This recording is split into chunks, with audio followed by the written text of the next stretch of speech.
కృష్ణానదికి ఆంధ్రప్రదేశ్ రాష్ట్రం చిట్ట చివరి రాష్ట్రం, టైలెండ్ స్టేట్. కృష్ణానది జలాల మీద ఆంధ్రప్రదేశ్ కు కొన్ని హక్కులున్నాయి. అవి ట్రిబ్యునల్స్ నిర్ధారించాయి. ఆంధ్రప్రదేశ్ కు ఉన్నటువంటి కృష్ణానది జలాల మీద హక్కుల్ని ఎలాగోలా బొక్కబెట్టి లాగేసుకోవాలనే ప్రయత్నాలు ఎగువ రాష్ట్రాలు ఎప్పటి నుంచో చేస్తున్నాయి. వాళ్ళు చేస్తూనే ఉంటారు, వాళ్ళ ఇంట్రెస్ట్ లో వాళ్ళు చేస్తూనే ఉంటారు. కాబట్టి మన హక్కుల్ని రక్షించుకోవాల్సిన బాధ్యత మనది. అయినప్పుడు ట్రిబ్యునల్ హక్కు ఇవ్వకుండా, సిడబ్ల్యూసీ అనుమతులు లేకుండా ఎగువ రాష్ట్రాలు ప్రాజెక్టులు కట్టుకుంటుంటే దాన్ని ప్రశ్నించాల్సిన ధర్మం, వాటిని నిలుపుచేయడానికి ప్రయత్నం చేయాల్సినటువంటి బాధ్యత ఆంధ్రప్రదేశ్ ప్రభుత్వం మీదే ఉంది. అంతే తప్ప మేము ఎవరేం కట్టుకున్నా మేము అభ్యంతరం చెప్పమని చెప్పడానికి మీరెవరు?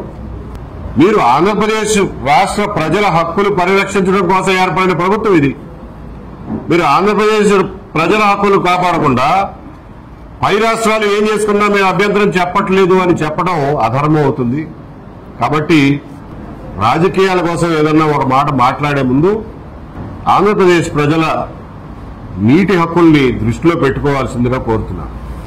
కృష్ణా గోదావరిల మీద మనం చివరి రాష్ట్రం కాబట్టి ట్రిబ్యునళ్ల అనుమతి లేకుండా, సిడబ్ల్యూసీ అనుమతి లేకుండా ఎగువ రాష్ట్రాలు కట్టే అన్ని ప్రాజెక్టులని అడ్డుకోవాల్సినటువంటి బాధ్యత ఆంధ్రప్రదేశ్ ప్రభుత్వం మీద ఉంది అని చెప్పి మరొకసారి గట్టిగా చెప్తున్నాం.